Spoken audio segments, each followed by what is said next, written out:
turned therapists. Our focus in these episodes is to humanize the athlete experience beyond the lines of their arena. In this podcast, we will explore the whole athlete, highlighting the mental, emotional, and social aspects of their journey. Hi, everybody. I'm here. This is Sarah Meister here today with Laney. Hello, it's Laney here. Hi, everybody. I'm a therapist at Millennium Counseling Center. I'm sure for those who have heard, a little bit about our story, we're both former athletes. And today we're talking about life after sport and what it's like when you retire from sport. And we're going to dive in a little bit more on the topic of community engagement after sport. So finding your people, finding your community, what it feels like, why it's important to branch out and explore that, but also the struggles that you might face when it comes to creating a new network and creating a new community that isn't, your team or your tribe. I know, because even I've also been in a place right now where I'm trying to make new friendships and explore new connections. And it really has made me think of, even in volleyball, you automatically have 15 people that kind of signed up to be your friend or at least like you enough to play next to you on the court, versus then what do you do in the outside world when that's not just given to you and handed? How do you find that in your own, and where would you even go? So let's just turn the question back on you, Sarah. What did you do? Think about Sarah, fresh out of sport. Oh my gosh. Teammates may be close or not close, but what was that like? And then maybe what was some of those first things or little things you did in the beginning? Yeah. And for context, everybody, not that everyone needs to know this, but I am 31. So I'm I feel like it's been, gosh, I'm thinking about my 22-year-old self. When I graduated and then I moved to Chicago and I really didn't know many people either. So that was huge too. Not only was I moving away from my teammates and everybody that I knew, I was actually moving to an entirely new city with not a lot of these connections or friendships foundationally made. So it felt a lot like starting over. And I think one thing I really struggled with was feeling like a small fish in a big pond again. And I remember feeling like that freshman year on the volleyball court, But I remember feeling like that. And I laugh about this because, of course, we are all special in our own way, in our own right. But I remember being wait, I'm not this, Division I, volleyball star anymore. I'm not and, it's silly to think of it from that lens. But I think there was a period of time where we really did. You do operate in that athlete mentality and that mindset. And it will always, it stays with you. But I think the biggest thing for me was exploring different relationships and connections that I don't think I would have ever explored when I was in college or within a team standpoint. Again, they were my community and my people and sisters to me. But yeah, just really different types of people that I don't think I ever would have, maybe befriended even when I was in college. It opened me up to other aspects of myself that I don't think I realized I had until I was out. I don't know. Does that resonate at all for you? And just different people or different personalities as well? No, I was smiling because that really resonated for me. Because I think mine was a little different in the fact that I loved my community and my athletic identity. But I think when I stopped being an athlete, I really then started to lean into more of my queer identity. And I had literally been starving for connection in the terms of I only really had straight friends or people that dated this opposite sex. So it was very I didn't have relatability to that. So when I first came home and then I moved to Chicago, that was my main thing. I was I want to find community of identities now that I hold that are important to me, that I can feel I can sit in a room and actually talk about partners or things without feeling I'm the odd one out or not being fully relatable to things. So I really leaned in. I was meeting a lot of queer people. Actually, really cute story of me wanting community. And I had a thought of if there's not community out there for you, you can create your own. And what I did was I messaged my friend E like the only other gay person I knew at the time. And I was like, we should make like a WLW, Women Loving Women group chat on Instagram and just add any gay person you know, and then we can just like see where it goes. Well, we had like 20 people in the chat. And like the next weekend, we all met up at the bars in Boys Town, and they were like, "Oh, are you from the group chat?" We're like, "Yeah, we're from the group chat." Well, it has since, and it eventually grew to over 150 people. Oh my like goodness, I had to Laney. leave the chat because there was so Wait, I many. didn't. That's incredible. That is literally And incredible. I made a bunch of friends from that. A lot of people like started dating each other, became friends that still to this day are friends because of the group chat I made. That is okay. That is incredible. That is amazing. And okay, this is like a perfect for anybody who's listening. This is like the best example of like, you know, I think so many of us we're seeking that. We're seeking connections. We're seeking community, and even like re-identifying with parts of ourselves that maybe were lost or we didn't have time for. We didn't have time for, or we didn't really identify with then.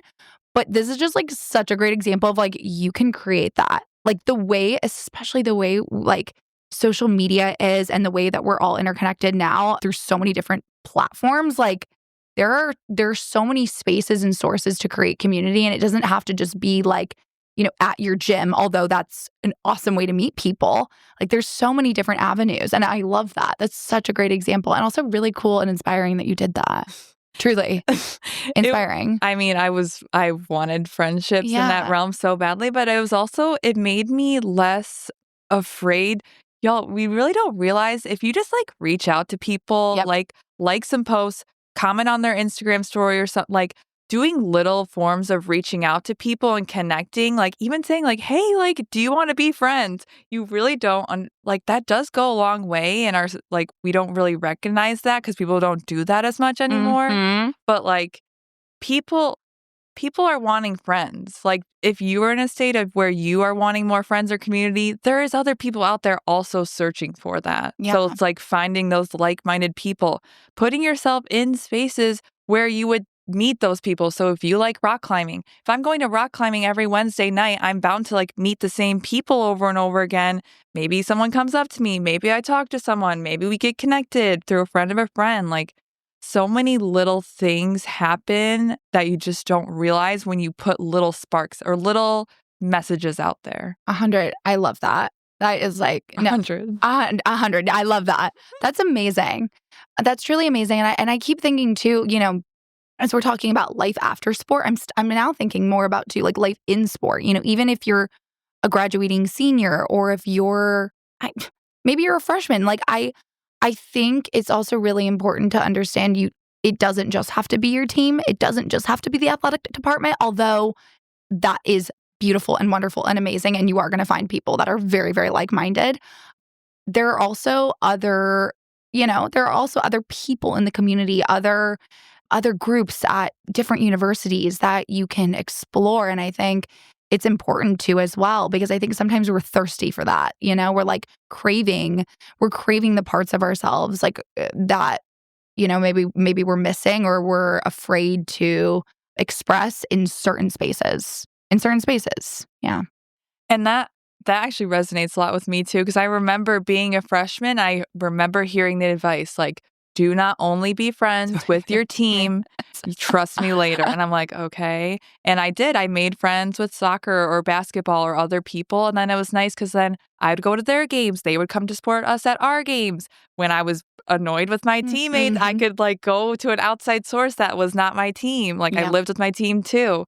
And also it just gives you different perspective, even on different sports and different people. Mm-hmm. I'm thinking like outlets, like 100%. Like you, as much as our teammates are like sometimes the best people to go to, it's also like we need other people and outside influences who don't have like a subjective viewpoint because they're also on the team, right? Like they have more of an objective viewpoint, or they're just there to listen and support too. You know, when I'm thinking more about when I first moved to Chicago, and I will say this, if you live in Chicago, it's an amazing, amazing, amazing place for anybody who has just graduated and was a former athlete, and we're lucky. We're in a huge urban environment. We're in a city. But I just want to say this. There are so many people. There are so many former athletes that live in Chicago. Doesn't matter what division, doesn't matter what school, doesn't even have to be in Chicago. Like I'm from Missouri. My now partner, he like he'll he'll laugh. I would go, you played D3. I'm just kidding. I'm just kidding. I'm just kidding. I'm just kidding. You guys, everybody, it does not matter. But he played in a school in Pennsylvania, and he lives here now. He played football and baseball. And I feel like a huge piece, I'm using him as an example, but a huge thing for him was like finding other athletes that he could identify with here, people that he could connect to. And so it's just like the scope is so big in Chicago. So it's like you will find other athletes going through the same thing and are looking for like a similar community because they've been through it and get it. And I feel like a lot of athletes have similar mindsets and drive. And I'm not saying we are all interested in the same things by any means, but I think there are a lot of similarities more than there are differences. And I will say like one space for me, and it wasn't even, community can be anything as well. Like it wasn't always for me about like finding all these social connections. Like sometimes it was about being in the community more than anything and trying different things. Like I remember I was like trying every workout class known to man, and I just like loved it. Did I meet people? Yes. But I think it was like I just felt like I was part of something, and that felt really good for me. I was addicted to SoulCycle at one period of time, like addicted. But it was like so good for my mental health because I found a different space that really filled my cup, even though, I didn't meet the best friends there. Like I felt like I really was a part of that community. And you even just saying that right now has that broadened my like what I believe community should be like. Because I'm even thinking of something I really like to do to connect with community is be a regular somewhere. Yes, like I have my little places that like my Pete's Coffee. I go to Pete's Coffee like every day. All the baristas know me. They greet me. But like imagine like that is community. You're going in somewhere every day and they're like excited to see you. You're excited to see them. It might be just a brief 5-minute exchange, but it really can like make someone's day. Oh my gosh, I love that. No, it totally can make someone's day. It can make your day. It can make their day. Like there is that feeling. I think it's about the feeling that like moves through you when you are doing those things and engaging more with like the world around you and just in whatever capacity or any environment that feels aligned to you because you like it, because it's fun, or because that cup of coffee is what you look forward to. And especially just remembering that like playing a sport is kind of, even if you play an individual sport, is a community-based thing. So that like when you are experiencing life after sport, like just recognizing that like it's okay to need community and to find community elsewhere, because like that is where you're going to be a place where you're thriving more so. 100%. And I remember when I was working, I was going to say like work also can be, again, that's kind of almost like, you're walking into work, you like you're walking into practice with your team. Like for me, I remember when I first moved here, I was working in a sales job, and then I ended up, then I switched over to public relations far before I became a therapist. And so I met so many people through work as well. So I was really lucky. There were a ton of recent graduates, and some of those people I'm still so close with to this day, although our paths, have drifted career-wise. Like that was also really, really cool for me to experience, like work friends. People like joke about like work wives and whatnot, but I'm like, wait, that really does exist. And then when I was in grad school, I met some of the best human beings ever. Same. Too. And it's like, there's so many evolutions of self. I think that happens as well. So, you have options. It doesn't have to be like, this is it, all or nothing mentality. Like there's just so much variability, and there's so many different places and spaces that you can kind of get that I don't know, maybe that itch that, that you're looking for. Well, and speaking of resources, of something that we've recently created here at Millennium is a Life After Sport group, which I'm really excited about. And I think it's very unique. It's not something that a lot of people are doing. It's a very needed field. And that's again, like this is literally basically creating community from all these former athletes. So, because I know, Sarah, you're kind of working on that, something exciting in the works. Yes. Yeah. No, I thank you for bringing that up, Laney. Like we're so excited about that here too. I mean, I feel like all of us and so many of us are former athletes that are now therapists, right? And working with athletes. So like we identify with it. We practically could be a part of the group. However, we'll be running the groups. And it's about community engagement. We're coming at it from the mental health lens. And the way that we structure them are going to be a little bit different. And it depends on, what each person, wants out of the group. We might run a few groups, some that are going to be more practical, even just kind of topic based, others that are going to be a lot more, process free flowing and really expressing your experiences, what life is literally like after sport. And we're opening it up to anybody, that has just graduated, recent grads, athletes who are recent grads, or even, your mid-20s and you're like, or 30s even, if you're a former athlete looking for that community. And additionally, for our graduating seniors or even juniors, like if you're on that cusp, you're graduating soon, or you're even in that state of like grieving the loss of your sport or going through that grieving period, and this in so many what ifs, whether you're going to grad school, your job, your career, what life is supposed to look like we are here to help debunk a lot of that for you, help you with processing it, and really help you, see the lens that other people have, because everybody's experience is different, but I guarantee you there's going to be a lot of similarities in how each of you feel. So yeah, we're really excited about that. So again, we're plugging this now. If anybody has interest or you're curious about it, reach out to us at Millennium. You can reach out to myself. You can reach out to anybody on our website, myself or Derek Bilsma. But yeah, if there's curiosity, don't be afraid to reach out. Follow us on Instagram too. You can always touch base with us on our socials as well. Yeah, I don't know. Laney, any final thoughts? I think we covered a lot of good things and another random last minute plug resource. Yeah. But I know for people that are looking to actually like get into recreational leagues, I feel like Chicago Players Sport and Social. Oh my gosh, I didn't is even a great think resource. Of that one. Yes. I did that. Now that I'm thinking about it, I'm like, I was in every Chicago Sport and Social League when I first graduated. There's so many. Oh my gosh, yes. There's so many for everyone. You're able to meet people. So that's also another resource that I personally know a lot of people that have done it and have had experiences with it. So if you don't want to just talk the talk, you can walk the walk and play. I love that.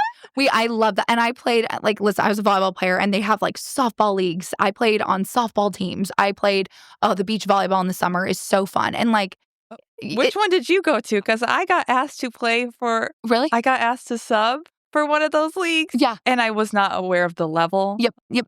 And I was like, okay, so what's our plan? They go, we're just trying to get it over the net. I'm like, oh my God. I'm like, are we bum set spiking? What are we doing? They're like, and then, yep. I would just stand in front of them and it would just every ball. Oh my gosh. Wait, no, that's hilarious. I feel like that is such a great social there are so many leagues. Oh, also, I was going to highlight this too. I mean, I guess we can keep going with this, but running clubs. There are literally so many running clubs. Maybe you've never ran in your life. Maybe you don't love running, but there's just so many cool clubs and sport and social groups that you can still identify with as an athlete, and you'll meet so many athletes through that as well. And you're able to be active and socialize, and you will meet so many people through that of all ages and at different spaces in their life too. It is such a fun. It's so fun. I loved playing in every league. Another thing I was going to highlight too, pickleball. I've been real into that recently. That's its own community. So you guys, there's so many. So it's pick something that resonates with you, and 2025 year of bringing back clubs, sports, hobbies, third spaces, really especially during this time, finding your community and leaning on them, because that is also very important just for mental health in general, but just for you as a person. I completely agree with that. Ditto. Okay, we will end it here, but yeah, this was amazing. Thank you, Laney, for chatting about Thanks, Sarah, for another podcast, and hopefully maybe next time we might be doing some astrology things. Oh my gosh. That's on it, astrology and therapy, where the intersection lies. We'll plug that for next time. All right. Thanks, guys. Y'all. Bye.